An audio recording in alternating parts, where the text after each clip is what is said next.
मेरा नाम है मेहरुनिशा। आपका मेरे चैनल पर स्वागत है। आज वीडियो में जिनकी बात हो रही है उनका नाम सिद्धि है। मैं एक इवेंट कंपनी में काम करती थी। कोरोना के दौरान मेरी नौकरी चली गई, लेकिन जब सब ठीक हुआ तब भी मुझे नौकरी नहीं मिली। मुझे बड़ी तकलीफ़ हो रही थी और जो बचत के पैसे थे वो भी ख़त्म होने वाले थे। मैं कोई भी नौकरी करने को तैयार थी। मेरे घर में मेरी माँ और मेरी 2 छोटी बहनें थी। मेरे पिता अब इस दुनिया में नहीं थे। मेरी परेशानी को मेरी दोस्त ने देखा तो उसने बताया कि देख, इस वक्त तेरे लायक कोई नौकरी नहीं मिलेगी, लेकिन अगर तू चाहे तो एक नौकरी है मेरी नज़र में, अगर तू कहे तो मैं बात करूं। मैंने कहा ठीक है, मैं कोई भी नौकरी कर लूँगी। तो उसने मुझे अपने एक दोस्त का नंबर दिया। मैंने उस पर बात की तो उन्होंने कहा मुझे एक बीमार औरत की देखभाल करनी है, कर पाओगी? उन्होंने मुझे सैलरी बताई कि 30,000 मिलेंगे, लेकिन 24 घंटे रहना होगा। 24 घंटे कैसे रह पाऊंगी? माँ ने कहा सिद्धि, अगर ये नौकरी भी हाथ से निकल गई तो भूखे मरने की हालत हो जाएगी। माँ की ये बात सुनकर मरता क्या नहीं करता, मैंने हाँ कर दी। और पैसे भी ठीक थे। इतने पैसे तो मुझे मेरी कंपनी भी नहीं देती थी। एक तरह से मैं खुश ही थी। फिर मुझे उन्होंने एड्रेस भेजा तो मैं अगले ही दिन बिना टाइम खर्च किए पहुंच गई। काफ़ी दूर था मेरे घर से। जब मैं एड्रेस पर पहुंची तो एड्रेस एक आलीशान बंगला था और काफ़ी खूबसूरत था। मैंने बेल बजाई। एक नौजवान खूबसूरत आदमी ने दरवाज़ा खोला। मैंने उससे कहा कि मुझे यहाँ एक बूढ़ी औरत की देखभाल के लिए भेजा गया है। जिन्होंने भेजा था मैंने उनसे फ़ोन पर बात भी करा दी। तो उसने कहा ठीक है, कल से आप अपना सामान लेकर यहाँ पर शिफ्ट हो जाइएगा, आपके रहने का इंतज़ाम करवा दिया जाएगा। अगले दिन मैं अपना सारा सामान लेकर उस आदमी यानी विनायक के घर चली आई। विनायक मुझे अपनी माँ से मिलवाया। वो दिखने में तो काफ़ी बूढ़ी थी, पर शक्ल सूरत से वो बहुत ही अच्छी दिखती थी। विनायक ने कहा तुम्हें मेरी माँ का बहुत अच्छे से ख्याल रखना होगा, क्योंकि काम के सिलसिले में मैं ज़्यादातर बाहर रहता हूँ। मैं तुमसे यही उम्मीद करूँगा कि तुम शिकायत का कोई मौका नहीं दोगी। विनायक की बात सुनकर मैंने सहमति में अपना सिर हिला दिया। वैसे भी विनायक को पहली नज़र में देखकर मैं उसकी तरफ आकर्षित हो गई थी और उसकी कोई भी बात टालना मेरे लिए मुश्किल था। मैं हर वो काम पहले करती जो विनायक कहते, ताकि मैं किसी भी तरह उनका दिल जीत सकूं। सच कहूं तो मुझे विनायक के धन दौलत से नहीं, बल्कि उनकी पर्सनालिटी से आकर्षित हो गई थी। एक दिन मैंने सोचा कि विनायक जब इतना खूबसूरत है तो उसकी ज़िंदगी में कोई ना कोई ज़रूर होगी। फिर मैंने उनके घर खाना पकाने वाले नौकरानी से पूछा तो उसने बताया कि शायद अभी तक विनायक सर की ज़िंदगी में कोई नहीं है। तो मैंने और थोड़ा गहराई में विनायक के बारे में जानने की कोशिश की तो नौकरानी ने बोला शायद उनको अपनी ज़िंदगी में सादा और सिंपल लड़की की तलाश है, जो आज तक उन्हें नहीं मिली है। उस नौकरानी की बात सुनकर मेरे दिल में विनायक के लिए ख्वाहिशें जागने लगी। अब मुझे यहाँ आए 1 हफ्ते गुजर गए, पर एक दिन मुझे यहाँ कुछ अजीब सा होता हुआ दिखाई दिया। उस दिन विनायक घर पर थे। उन्होंने मुझे कहा आज तुम दूसरे कमरे में सो जाओ, मैं अपनी माँ का ख्याल खुद कर लूँगा। ना चाहते हुए भी मुझे विनायक की बात माननी पड़ी और मैं दूसरे कमरे में सोने चली गई। पर उस रात मुझे रात में नींद नहीं आई। मैं विनायक के बारे में सोच रही थी कि वो इतना खूबसूरत है, पर मेरी तरफ नज़र उठाकर भी नहीं देखता। मैं अभी ये सोच ही रही थी, तभी माया जी के कमरे से रोने की आवाज़ आई। मैं दौड़ते हुए कमरे की तरफ गई तो देखा दरवाज़ा अंदर से बंद था। मैं दरवाज़ा खटखटाने लगी तो अंदर से विनायक की गुस्से में आवाज़ आई कि कुछ भी नहीं हुआ है, तुम जाओ और सो जाओ। विनायक की बात सुनकर मैं अपने कमरे में सोने चली आई, क्योंकि विनायक ने गुस्से में कहा था। पर मुझे ये सब बड़ा अजीब लगा था कि वह अपनी माँ के कमरे में, वो भी दरवाज़ा लॉक करके, करता क्या है। खैर, इसके बारे में मैं किसी से कुछ पूछ भी नहीं सकती थी, क्योंकि मेरी जगह तो उस घर में एक नौकरानी की तरह थी। मुझे पैसों की ज़रूरत थी और पैसों के लिए मैं इस घर में काम करती थी। पर उस रात मुझे पूरी रात नींद नहीं आई। पर जब सुबह हुई तो विनायक ने घर से निकलते हुए मुझसे कहा, सिद्धि, रात को मैं थोड़ा डिस्टर्ब था, इसीलिए मैंने तुम्हें डांट दिया। मेरी बात का बुरा मत मानना, और अब मैं जा रहा हूँ, मेरी माँ का ख्याल रखना। यही कहकर वो घर से निकल गया। विनायक के घर से जाने के बाद ही मैं तुरंत माया जी के कमरे में गई। मैंने सोचा मैं उनसे कुछ बातें करूंगी, उनके गुजरे हुए कल के बारे में जानूंगी।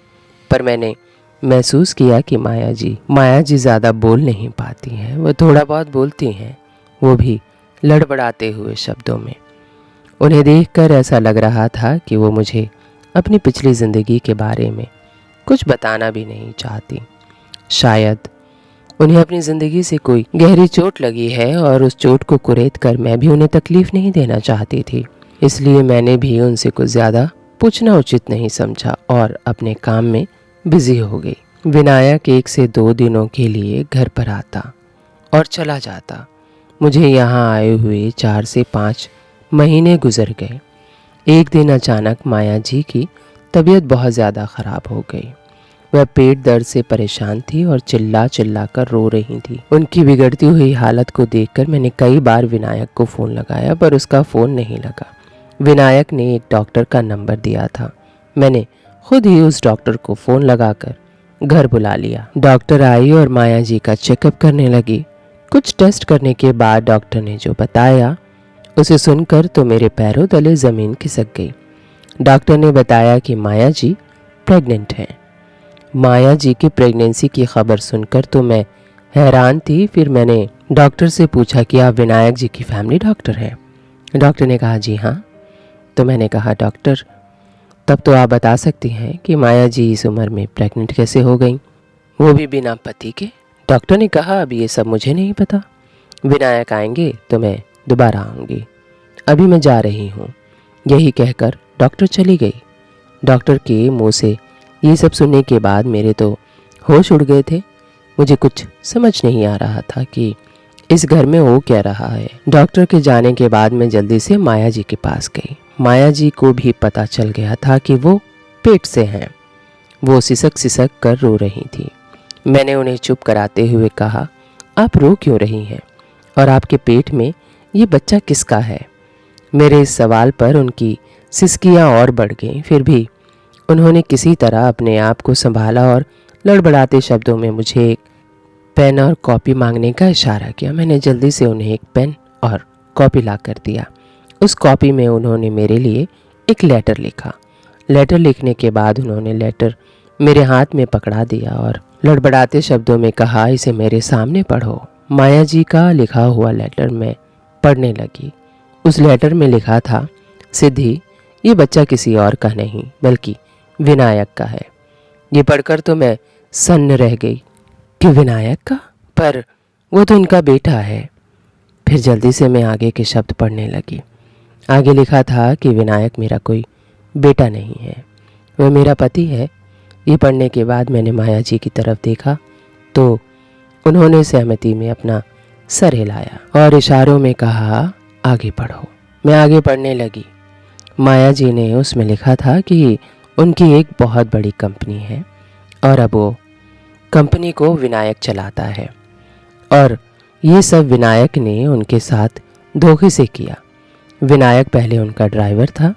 विनायक से शादी होने से पहले माया जी पहले से शादीशुदा भी थी। विनायक से इतनी नज़दीकियां बढ़ गई कि माया जी ने अपने पति का एक्सीडेंट करवा दिया। वो कई महीनों तक अस्पताल में भर्ती रहे, फिर चल बसे। उनके जाने के बाद मैंने और विनायक ने शादी कर ली। मगर विनायक चालाक और बहुत होशियार था। उसने मुझसे नहीं, मेरे दौलत से शादी की थी। ये बात मुझे शादी के बाद महसूस होने लगा। विनायक अच्छा इंसान नहीं है, उसका कई लड़कियों के साथ अफेयर है।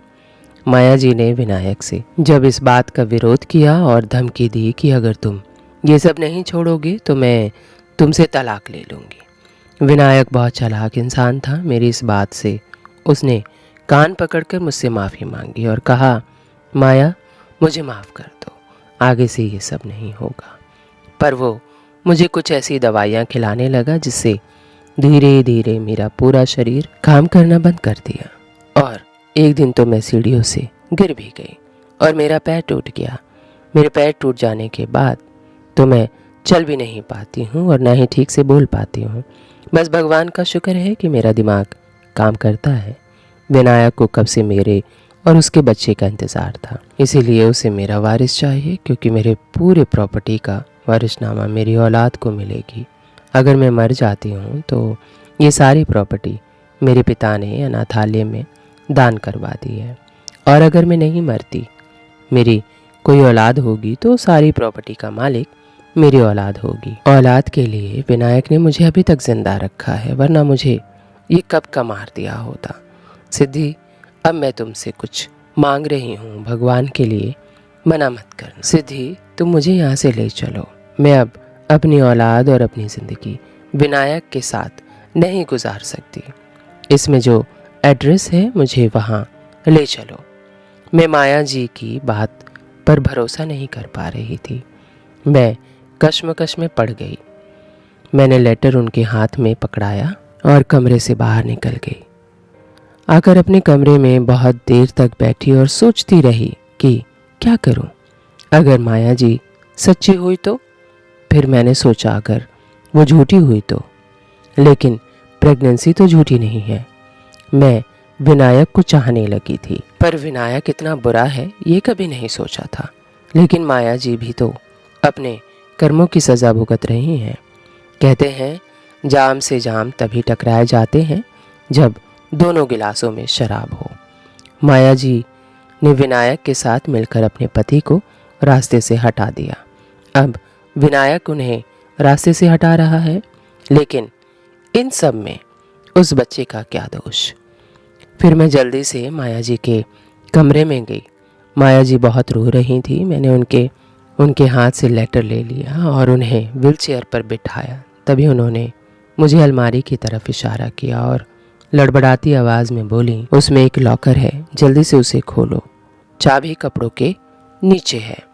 मैंने खोला, उसमें जो कुछ था एक बैग में रख लिया और बैग लेकर चल पड़ी माया जी के बताए हुए एड्रेस पर। वो एड्रेस विनायक के घर से बहुत दूर था। वहाँ पहुँचे तो मेरी उम्र की एक जवान लड़की मिली। उसने माया जी को देखकर थूक फेंक दिया और दरवाज़ा बंद कर लिया। मैं माया जी को वहीं लेकर कुछ देर खड़ी रही। शाम हो गई, मैं थक चुकी थी, लेकिन माया जी वहाँ से हट ही नहीं रही थी। वो लड़खड़ाते हुए शब्दों में बोली, तुम जाओ, मैं यहीं मरूंगी, यहाँ से नहीं जाऊंगी। फिर आखिरकार उसने दरवाज़ा खोला और मुझे और माया को अंदर बुलाया। माया जी ने अपने हाथ जोड़ रखे थे। तब उस लड़की ने गुस्से में बोली, इसने बताया मैं कौन हूँ? मैंने नाम सर हिलाया। फिर उसने कहा कि मैं इस डायन औरत की पहली औलाद हूँ। मेरा नाम जूली है। उस विनायक के कहने पर इसने मुझे ज़मीन जायदाद और अपनी ज़िंदगी सबसे बाहर निकाल फेंका। इसने मेरे पिता को मार डाला और उस विनायक के साथ फरार हो गई। मुझे मेरे नाना ने जो प्रॉपर्टी मेरे नाम की थी वो वसीयत भी इसने बदलवाए। अब क्यों आई है यहाँ? अब छोड़ दिया होगा उसने, या फिर वो दूसरी औरत ले आया होगा। इसकी ज़रूरत नहीं उसको।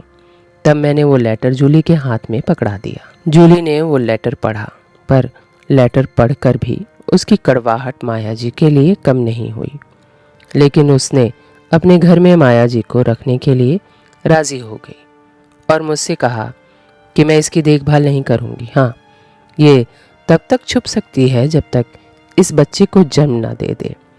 फिर माया जी ने मुझे पेपर पेन देने का इशारा किया। मैंने उन्हें पेपर पेन पकड़ा दिया। फिर उन्होंने लिखा कि सिद्धि, तुम रुक जाओ, तुम्हारी तनख्वाह पहले से डबल कर दूंगी। बच्चा जन्म ले लेगा तो मैं विनायक से तलाक लूँगी। मैं रुक गई, लेकिन इधर विनायक पागल कुत्ते की तरह मुझे ढूंढ रहा था। उसने मेरे घर पर भी कई चक्कर लगाए थे। वो पुलिस में जा नहीं सकता था, क्योंकि अब माया जी ने अपना रास्ता अलग कर लिया था। तो जाहिर है वो विनायक की करतूत भी पुलिस को बता देगी। कैसे तैसे 9 महीने निकल गए। इस बीच माँ बेटी के रिश्ते भी थोड़े सुधर गए थे। विनायक के यहाँ से माया जी जब से आई थी, वो रात वाली दवा जो उन्हें विनायक खिलाता था अब वो नहीं खा रही थी, तो उनके हाथ पैर खुद ब खुद ठीक हालत में आने लगे थे। माया जी ने एक बेटे को जन्म दिया। बेटे के जन्म लेते ही माया जी ने विनायक को तलाकनामा के साथ साथ घर खाली करने का वारंट भी भेज दिया था।